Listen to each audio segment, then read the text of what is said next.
ஒரு ஐயா பங்குத்தந்தையை பார்த்து சொன்னார், என் பஞ்சாயத்துக்கு காது கேட்கல சாமி, ஹாஸ்பிட்டலில் வானா வரமாட்டேங்கிறா, நீங்கள் சொல்லுங்க அப்படின்னு சொன்னார்.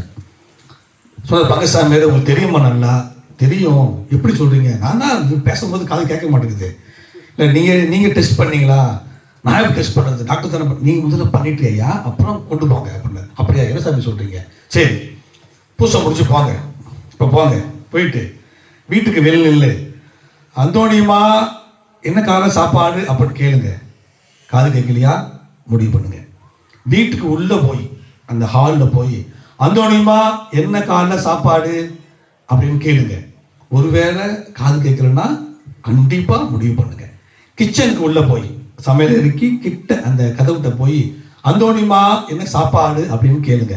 அப்படியும் காது கேட்கலன்னா கண்டிப்பாக மனைவி காது கேட்கல, அப்புறம் முடிவு பண்ணிடலான்னு சொல்ல பங்கசாமியார் சந்தோஷமாக போனார். பூசை முடிச்சு போயிட்டு வீட்டுக்கு வெளியே நின்று அந்தோணியமா என்ன காலை சாப்பாடு?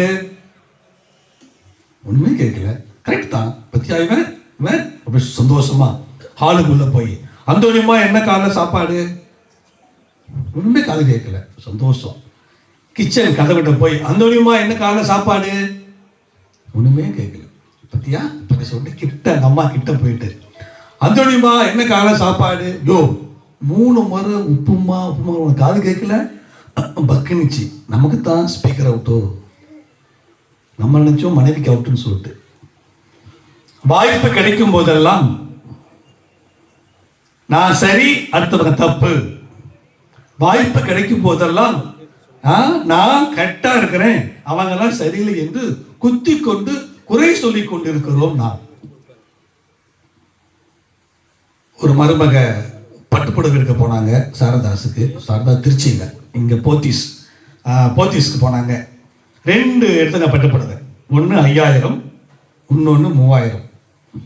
பட்டுப்புடவை எடுத்துட்டு கவுண்டர் பில்லை போடும்போது சொன்னாங்க, 5000 ரூபாய் பட்டுப்புடவை பில்லை எடுத்து இந்த 3000த்தில் ஒட்டிருங்க, இந்த 3000 பில் எடுத்து 5000த்தில் ஒட்டிருங்க அப்படின்னு மருமக பண்ணாங்க. என்னாச்சு? 5000 பட்டுப்புடவை 3000 ஆச்சு, 3000 பட்டுப்புடவை 5000 ஆச்சு. பேக் பண்ணிட்டு சிங் சிங் சிங் சிங் மருமக வீட்டுக்கு வராங்க. அத்தையை பார்த்து அத்தை அப்படின்னு இழுத்தாங்க. அத்தை உஷாராயிட்டாங்க. அத்தை கிறிஸ்துமஸ் வருது, 2 பட்டுப்புடவை வச்சுக்கிறேன், ஒன்று 5000, ஒன்று 3000. நீங்கள் வீட்டுக்கு பெரியவங்க, நீங்கள் இந்த 5000 பட்டுப்புடவை கட்டிங்க. நான் சின்ன பொண்ணு, இந்த 3000 கட்டுப்படவை 2 பட்டுப்புடவை நீட்ட. அவங்க அத்தை, மாமா மின்னல், ஒன்றை பற்றி தெரியும், இந்த ஊரில் இருக்கிற எல்லாருக்கும் தெரியும், நான் எதிர் வீட்டில் கல்யாணம் அவளை பற்றி எனக்கு தெரியும், எனக்கு அவன் சொல்லாமல் சொல்லி, அத்தை ஏடிஎம்மா நானே வயசான கட்டேன், எனக்கு எதுக்கு இந்த 5000 பட்டுப்புடவை? நான் 3000 பில்லுக்குன்னு இருக்க மருமகள் லைட் ஆஃப் ஆயிடுச்சு. பிரியமானவர்களே, வாய்ப்பு கிடைக்கும் போதெல்லாம் நான் எனக்கு சாதகமாக பயன்படுத்திக் கொள்ள வேண்டும். என் குடும்பத்துக்கு எனக்கு நன்மை வேண்டும். எப்போதெல்லாம் வாய்ப்பு கிடைக்கிறதோ நான் குறை சொல்லணும், குத்தி காட்டணும், நல்லவன் சொல்லணும். இன்னொரு மேலப்படி எனக்கு சாதகமா இருக்கணும். அப்படிதான், இதுதான் நம்ம வாழ்க்கை. இப்படி நாம் சிந்தித்துக் கொண்டிருந்தால் ஆண்டவன் அருள் நமக்கு கிடைக்குமா?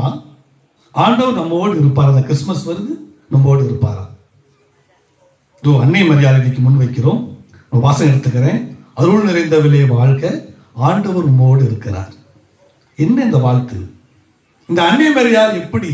அன்னை மரியாள் வாய்ப்பு கிடைக்கும் போதெல்லாம் அம்மா என்ன செஞ்சாங்க? தன்னை முன்னிலைப்படுத்தினார்களா, அல்லது தன்னுடைய மகனை முன்னிலைப்படுத்தினார்களா, அல்லது குற்றம் சொல்லி குறை சொல்லி கொண்டிருந்தார்களா? நல்லா யோசிக்கணும் மக்களே. நான் வாய்ப்பு கிடைக்கும் போதெல்லாம் இதான் சொல்றோம். நான் நிறைய குடும்பத்துக்கு போகும்போது, வீட்டுக்கு செய்யும் போது, அந்த பெரியவன்ட்ட இப்போ எப்படிமா இருக்கிறீங்கன்னு கேட்டால் போதும் உடனே முழு விவரம் வந்துடும். மருமக இப்படி, மாமியா அப்படி, சரி சரியில்லை, எல்லாம் சரியில்லை, நீங்கள் சரியா இருக்கிறீங்களா, எல்லாத்தையும் புட்டு வச்சிருவாங்க. மக்களே, இப்படி நாம் சிந்தித்துக் கொண்டிருக்கும் பொழுது, இப்படி வாழ்ந்து கொண்டிருக்கும் போது அன்னை நோக்கிறோம், அருள் வேண்டுதோ, அருள் நிறைந்தவளே வாழ்க்கை, ஆண்டவர் உம்மோடு இருக்கிறார். எப்படி அன்னை மரியாள் அருள் நிறைந்தவளாக இருந்தால், எப்படி ஆண்டவனோடு இருந்தால், இல்ல அன்னை மரியாள் நன்மையை செய்ததால ஆண்டவர் இருந்தாரா? அன்னை மரியாள் வாய்ப்பு கிடைக்கும் போதெல்லாம் நன்மையை செய்தார். மக்களே, முக்கியமான ஒன்று, கல்யாணத்துக்கு போறாங்க, கனவு திருமணத்துக்கு போறாங்க, சாப்பாடு இருந்துச்சு. நம்ம என்ன பேசுவோம் நம்ம ஊர்ல? சொல்லு பார்ப்போம். பத்தியா சாப்பாடு பத்தலையாம்பா, இப்படித்தான். அப்பவே தெரியும் எனக்கு என்னென்ன பேசுவோம் மக்கள். ஒரு கல்யாணத்தில் சாப்பாடு சரியில்லை என்றாலும், சாப்பாடு பத்தவில்லை என்றாலும் என்னென்ன கமெண்ட்ஸ் அடிப்போம், நம்ம எல்லாம் பேசி முடிப்போம். நமக்கு பிடிக்காது என்றால் இன்னும் எக்ஸ்ட்ராலாம் பேசி முடிப்போம். அப்படித்தானே மக்களே. ஒரு சின்ன விஷயம், கல்யாணமான எந்த விஷயமா இருந்தாலும் சரி. ஆனால் இன்று அன்னை மரியாள் அந்த காணாவூர் திருமணத்திலே ரசம் தீர்த்து சொன்ன உடனே எனக்கு என்னமோ அன்னை மரியாதை சொல்லியிருப்பாங்க. அன்னை அப்போ காதோடு அன்னைமை கேட்டிருப்பாங்க. ஏதோ என்ன மண்டபத்தில் ஒரு மாதிரி கசம்சாரம் எனக்கு தெரியல. உடனே இவள் போய் நன்மையை செய்ய முன் வருகிறாள். ஒன்று. ரெண்டாவது, தன்னுடைய இது கசின் இவங்க எலிசபெத் அம்மா மாசமாக இருக்கிறாங்க. கேள்விப்பட்ட உடனே போகிறாங்க. நம்ம என்ன சொல்லுவோம்? ஏன் சொன்னால் நாங்கள் வரமாட்டோமா? சொன்னால் நம்ம பார்க்க மாட்டோமா? சொல்லவே இல்லை, நாங்கள் போகலை இல்லையா மக்களே? யாரோ உடம்பு சரியாக இருக்கிறாங்க, ஏன் நீ போலியா? சொல்லவே இல்லைப்பா என்கிட்ட. சொன்னால் நாங்கள் போக மாட்டோமா? ஏன் கூப்பிட்டா நாங்கள் வரமாட்டோமா? அன்னை மரியாள் கேள்விப்பட்ட உடனே அங்கே போகிறாங்க. வாய்ப்பு கிடைக்கும் போதெல்லாம் இந்த தாய் அருள் நிறைந்தவளாக இருந்தார். ஆண்டவர் அவரோடு இருந்தார். விவிலியம் சொல்கிறது யாக்கோப்பு 4:17. நல்ல கவனிய மக்களே. ஒவ்வொரு திருப்பிலையும் சொல்றோம், எல்லா வல்ல இறைவனிடம். திருப்பி சொல்லுங்க பார்ப்போம். சொல்லுங்க, எல்லா சொல்லுங்க, எல்லா இறைவனிடம் சொல்லுங்க. இறைவனிடமும் உங்களிடமும் ஏற்றுக்கொள்கிறேன், ஏனெனில் சிந்தனையாலும் சொல்லாலும் செயலாலும், அதென்ன கடமை தவிர்த்தாலும், சிந்தனையாலும் சொல்லாலும் செயலாலும் எல்லாமே வந்துருச்சு. அதென்ன கடமை தவறியதாலும். மக்கள் எல்லாம் கவனிங்க. நன்மை, நான் பாவமே செய்யலை ஃபாதர். அப்படியா? சந்தோஷம். நன்மை செய்தியா? நிறைய பேர் நான் ஒன்றுமே செய்யலை ஃபாதர். அப்படிங்களா? சந்தோஷம். மாதா 15 நின்றுங்க. நன்மை செய்தீங்களா? யாக்கோபு 4:17 நன்மை செய்ய வாய்ப்பு இருந்தும் செய்யாத போது பாவம். நன்மை செய்ய வாய்ப்பு இருந்தும் மக்களே நாம் செய்யாத பொழுது பாவம். அன்னை மரியாள் அதான் அருள் நிறைந்தவாக இருந்தால் வாய்ப்பு கிடைக்கும் போதெல்லாம் அந்த இளம் பெண்மணி நன்மையே செய்தார். சொல்லி செய்யல, கூப்பிட்டு சொல்ல, கிடைக்க எங்க கேள்விப்படுறாலே அன்னை மரியாள் போயிட்டாங்க. ஒருவேளை அதனால்தான் அந்த மனத்துறத்தோடு சொல்றாங்க, எடுத்தோன்னா அருள் நிறைந்த விலையே வாழ்க, ஆண்டவர் உங்களோடு இருக்கார். ஏன்னா ஒருவேளை அதனால்தான் அருள் வந்ததோ, அதனால்தான் அன்னை மரியாள் ஆண்டோடு இருந்தாலோ, அல்லது அருள் வந்ததுனால அன்னை இருந்தாலோ, எப்படியோ இந்த அன்னை மரியாள் அருள் நிறைந்தவளாய் அருளை எங்கெல்லாம் கொடுக்க வேண்டுமோ, எங்கெல்லாம் தேவைப்படும் அருள். ஒருத்தருக்கு நம்பிக்கை தர வேண்டும், ஒருத்தருக்கு அன்பாக பேச வேண்டும், ஒருத்தருக்கு உதவி செய்ய வேண்டும், ஒரு பிரச்சனை நான் அதுக்கு பங்கெடுக்க வேண்டும் என்று அன்னை மரியாள் எங்கெல்லாம் இந்த அருளை, அந்த ஆண்டவனை பெற்றுக்கொண்ட இந்த பெண்மணி, இந்த வீரத்தாய் எங்கெல்லாம் சென்றாலோ, எங்கெல்லாம் வாய்ப்பு கிடைச்சதோ அங்கெல்லாம் செஞ்சாங்க அம்மா. அதுதான் அன்னை மரியாள் அருள் நிறைந்தவர். நிறைவு ஆண்டவர் அவரோடு இருக்கிறார். யாக்கோபு திருமுகம் 4:17 மீண்டும் சொல்றேன், நன்மை செய்ய வாய்ப்பு இருந்தும் நாம் கண்டுகொள்ளாத பொழுது, செய்யாத பொழுது, குற்றம் சொல்லும் பொழுது, குத்தி காட்டும் பொழுது மக்களே நாம் எவ்வாறு ஆண்டவின் அருளையும் உன்னதமான இறைவனையும் என்னால் பெற்றுக்கொள்ள முடியும்? ஏன் நம்மளால பெற்றுக்கொள்ள முடியவில்லை? எபிரேயர் திருமுகம் அதிகாரம் 12:15 நல்லா கவனிங்க. கடவுளின் அருளை இழக்காமல் இருக்க உங்களிடையே நச்சுவேர் எதுவும் முளைத்து தொல்லை கொடுக்காதபடி பார்த்துக் கொள்ளுங்கள். நச்சுவேர் எப்ப பார்த்தாலும் குறையே சொல்லக்கூடிய தன்மை எனக்கு இருக்குது அப்படின்னா நச்சுவேர் இருக்குது.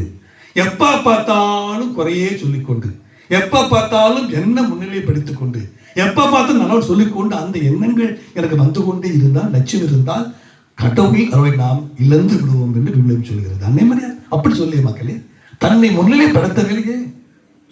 ஆண்டவரையும் அவருடைய மகிமையும் தான் அன்னை எப்பவுமே மகிமைப்படுத்தினார், முன்னிலை வைத்தார்.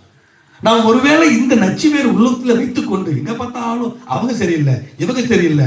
நான் நிறைய குடும்பத்துக்கு போன சாமி எல்லாரும் சரியில்லை. அப்போ நான் திருச்சியிலிருந்து கோயம்புத்தூருக்கு பஸ்ஸில் போயிட்டு இருந்தேன். ஏசி பஸ்ஸு தொடங்கினேன். பஸ் போயிட்டே இருந்தது. தொடங்கினோன்னா அந்த கண்டக்டர் முன்னில் வந்தார். அனைவருக்கும் வணக்கம் அப்படின்னாரு. நமக்கு பரவாயில்ல, இந்த வெயில் காலத்தில் நல்ல ஏசி பஸ்ஸில் போவதற்கான இந்த அரசாங்கம் நமக்கு உதவி கொடுத்தது, ரொம்ப சந்தோஷமாக போயிட்டு வாங்க. ஒரு சின்ன 1 நிமிஷம் எடுத்துக்கலாமா சொல்லுங்கள். நாங்கள்லாம் பார்த்தோம், எல்லாரும் பார்த்தோம், மொபைலில் ஆஃப் பண்ணி எல்லாரும் பார்க்குறாங்க. இந்த ஏசி பஸ் சுத்தமாக வச்சுக்கணும். நீங்கள் சாப்பிட ஏதாவது கழிவுப் பொருட்கள் இந்த பிளாஸ்டிக்லாம் அங்கேயே போட்டுறாதீங்க. நான் ஸ்டெப்பு கீழே ஒரு சின்ன ஒரு பை வச்சுக்கிறேன், அதில் போட்டுருங்க. போட்டால் நல்லா இருக்கும், நம்ம இடம் சுத்தமாக இருக்கும். அது மட்டும் நான் வச்சுக்கணும், நம்ம இடம் நல்லா சுத்தமாக இருக்கணும். அப்புறம் உங்கள் பயணம் இனிதாக அமையட்டும். பஸ் பேர் இவ்வளவு, சில்லறை இருந்தால் கொடுங்க, நான் பார்த்துக்கிறேன், நன்றி வணக்கம் சொல்லிட்டு முடித்தார். சாதாரண ஒரு கண்டக்டர் மக்களே, நன்மை செய்ய வாய்ப்பு இருந்தும் அப்படி சொன்னவன் குட்டிப்பாப்பா போய் ஒரு பிளாஸ்டிக் பொருள் போட்டு வந்தான், சின்ன குட்டிப்பா போட்டு வந்தான். நன்மை செய்ய வாய்ப்பு இருக்கும்போது செய்யும்போது நமக்கு ஆண்டவரோடு அறிவாக கிடைக்கும். ஒரு அரசர், சரி அரசர், ஒரு முனிவர் சிறுவர்களோடு தண்ணியில் காற்றுல போயிட்டு இருக்கிறாங்க, படகுல போயிட்டு இருக்கிறாங்க. போயிட்டு இருக்கும் பொழுது ஒரு தேள் அந்த தண்ணியில் தத்தளிக்குது. அப்போ இந்த என்ன பண்ணுற இந்த தலைவர், சீடனுடைய தலைவர் பண்ணுறாரு, சின்ன ஒரு இலையை தூக்கி போடுறாரு.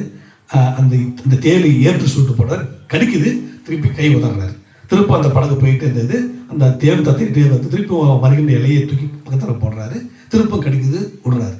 இப்படி 3 முறை செய்தார் இந்த தலைவர். அப்போ சொல்ல சீடர்கள், யோ உனக்கு பைத்தியமா, அதான் கடிக்குது இல்லை, ஏன் திருப்பி தலையை உள்ள போடுறேன் சொன்னாராம் இந்த தலைவர். கடிப்பது அதன் இயல்பு, கடிப்பது அதன் இயல்பு, ஆனால் நன்மை செய்வது எனது இயல்பு. கடிப்பது அதன் இயல்பு, நன்மை செய்வது இதோடைய இயல்பு என்று சொல்லி கொடுத்தார். மக்களே, அன்னையை தேடி வந்திருக்கிறோம். அன்னை அருள் நிறைந்தவர். ஆண்டவர் எப்போது புதத்திலே தாங்கிய முதல் வேலை அன்னை மரியாம். அந்த அன்னை மேல் நோக்கிற நாமும் அருளை பெற்றுக்கொள்ள வேண்டும் என்றால், அந்த ஆண்டவரை நாம் முதலத்திலே தாங்க வேண்டும் என்றால், அவளை போட்டு நாம் கிடைக்கும் போதெல்லாம் நன்மை செய்ய வேண்டும் மக்களே. இல்லை என்றால் நச்சு வேர் முளைத்துக் கொண்டு நமது அருளை மேலும் இழக்க நேரிடும். இன்னும் சிறப்பாக சொல்ல போனால் வாசகத்தில் நீங்கள் பார்த்துருப்பீங்க, பிலிப்பியர் 4:8 உண்மையானவை எவையோ, நன்மையானவை எவையோ, நன்மை இவற்றையே மனதில் நிறுத்துங்கள். நீங்கள் கற்றுக்கொண்டவை, என்னிடம் பெற்றுக்கொண்டவை எல்லாம் அப்போது அளவில்லாத கடவுள், அந்த அளவில்லாத அமைதி உங்களோடு இருக்கும், அருளும் ஆண்டவர் உங்களோடு இருப்பார். அப்போ நம்ம மனசில் என்ன வச்சுட்டு இருக்கிறோம்? எல்லாரும் சரியில்லை வச்சுட்டு இருக்கிறோமா? நான் சரின்னு நினச்சிட்டு இருக்கிறேன்னா, என் மருமக சரியில்லை, மாமியார் சரியில்லை, அவங்க சரி, இவங்க சரியில்லை, எல்லாமே அப்படின்னா மக்களே, இந்த எண்ணம் நச்சுவேர் இருக்கும் பொழுது, எண்ணத்திலே ஊறிக்கொண்டு இருக்கும் போது நாம் ஆண்டவருடைய அருளையும் நிம்மதியும் இருந்து கொண்டுதான் இருப்போம். இன்று நாம் முடிவெடுப்போம். மத்திய வாழ்க்கையில, துறவர வாழ்க்கை இருக்கட்டும், இல்லற வாழ்க்கை இருக்கட்டும், நான் வாய்ப்பு கிடைக்கும் போதெல்லாம் நன்மை செய்யறேன். எதிர்பார்க்கல மக்களே, எதிர்பார்க்காத நம்மை தரம் ஆண்டவர் நிறைவாக செய்வார். மனிதர்கள் வேணா நமக்கு திருப்பி செய்யாமல் இருக்கலாம், ஆனால் கடவுள் மக்களே நிறைய செய்வார். மக்களே நிறைய செய்வார். இந்த அருளை பெற்றுக்கொண்டு நாம் வாழும் பொழுது நிச்சயமாக நம்ம வாழ்க்கையிலே நிறைவாக எப்போது இருக்கும்.